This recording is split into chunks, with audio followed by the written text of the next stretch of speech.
Deus tem uma história para nós que é mais poderosa do que a nossa. Deus tem caminhos para nós que são mais altos do que os nossos. Deus tem pensamentos ao nosso respeito que são mais poderosos e profundos do que os nossos. O Senhor diz: eu bem sei os pensamentos que eu tenho a respeito de vós.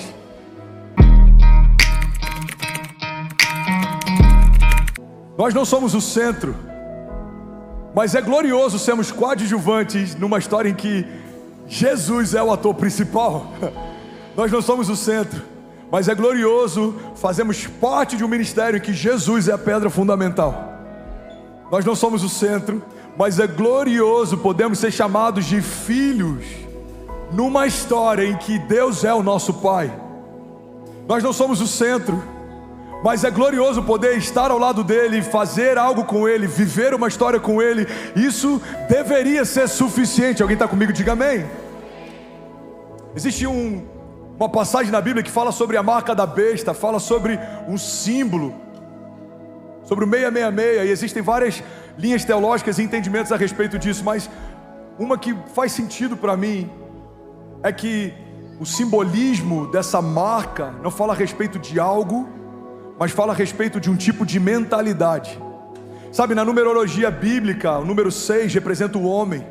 No sexto dia o homem foi criado.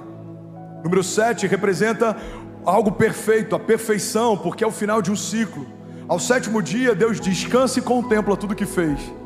O oitavo dia é quando tudo começa de novo. O 8 em alguns momentos vai representar o novo começo, o novo de Deus, o novo ciclo. Então, alguns teólogos acreditam que quando a Bíblia fala de um tempo e dessa marca, que seremos marcados na mão direita e na testa, fala a respeito de uma mentalidade, 666, o homem pelo homem para o homem. Uma mentalidade humanista que faz com que a gente se torne senhor da nossa própria história. A gente vive pra gente, a gente vive para os nossos prazeres, a gente vive para os nossos deleites, a gente vive do nosso jeito, a gente faz as coisas do nosso jeito. A gente falou um pouco sobre isso semana passada. Numa era em que tudo está sendo relativizado, até o que é fundamental, estabelecido, inegociável, tem sido relativizado. O gênero é relativo. Pela genética, nascemos homem ou mulher, macho ou fêmea. Mas pela mentalidade dos dias de hoje, existe um catálogo de variáveis para você escolher.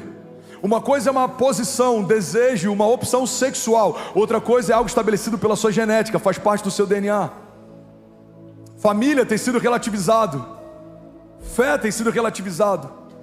Deus tem sido relativizado. E é exatamente nesse lugar, e eu creio que é exatamente esse tipo de mentalidade que a gente tem sido confrontado todos os dias. Uma mentalidade humanista que faz com que nós nos tornemos senhores da nossa própria história. Uma das coisas mais gloriosas da revelação de Jesus a respeito de quem Ele mesmo é que Ele é o caminho, a verdade e a vida.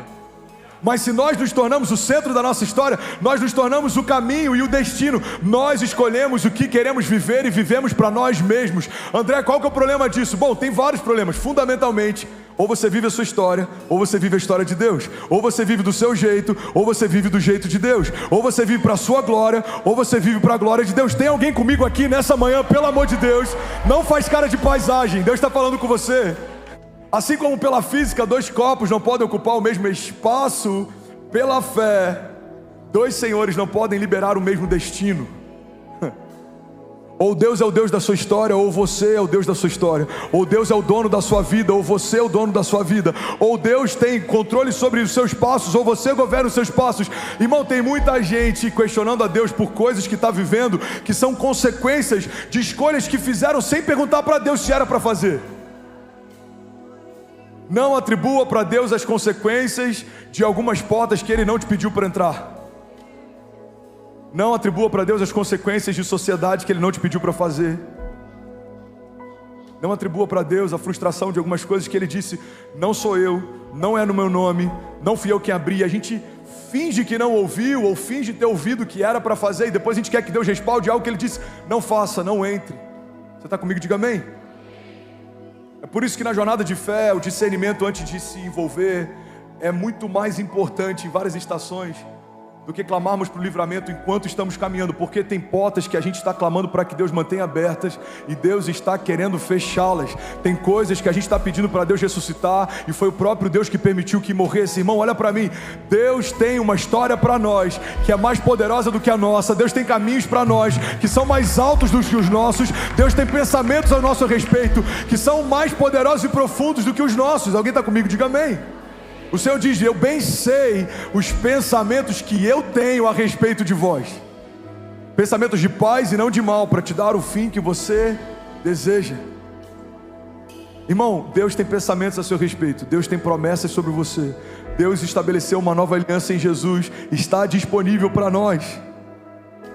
Então a gente tem que escolher se a gente vai ver do nosso jeito ou do jeito dele, nos nossos termos ou nos termos dele, no nosso ritmo, no ritmo dele, na nossa frequência ou na frequência dele. Faz sentido para alguém? Diga amém. Sabe, eu creio que o humanismo, essa marca, fala a respeito de uma mentalidade, e a gente já está vivendo essa mentalidade.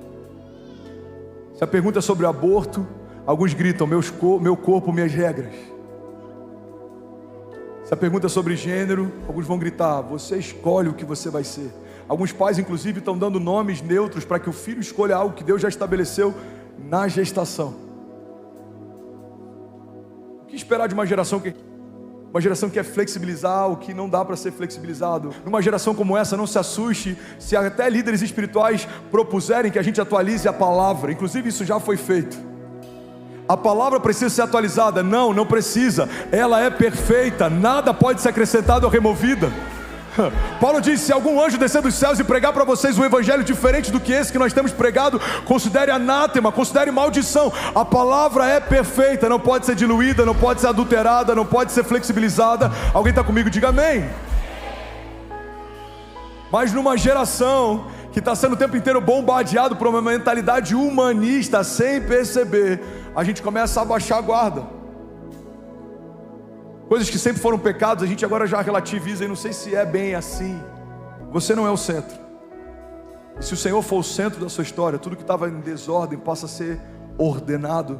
Tudo que estava em trevas passa a ser iluminado. Tudo que estava confuso passa a ser agora clareado. Deus tem para nós pensamentos de vida e não de morte. Deus tem para nós clareza e não confusão. Ele não é um Deus de confusão.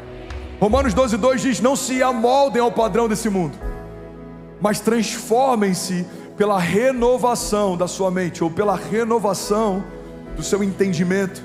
E aqui ele estabelece uma condicional: para que sejam capazes de experimentar qual é a boa, agradável e perfeita vontade de Deus. Existe uma condicional para experimentar a boa, agradável e perfeita vontade de Deus: ser renovado pela mentalidade de Deus. É impossível ter uma mente de pecado e viver santidade. É impossível ter uma mente negativa e viver uma vida positiva. É impossível ter uma mente de problemas e viver milagres, porque os seus passos sempre vão caminhar na direção dos seus pensamentos mais fortes.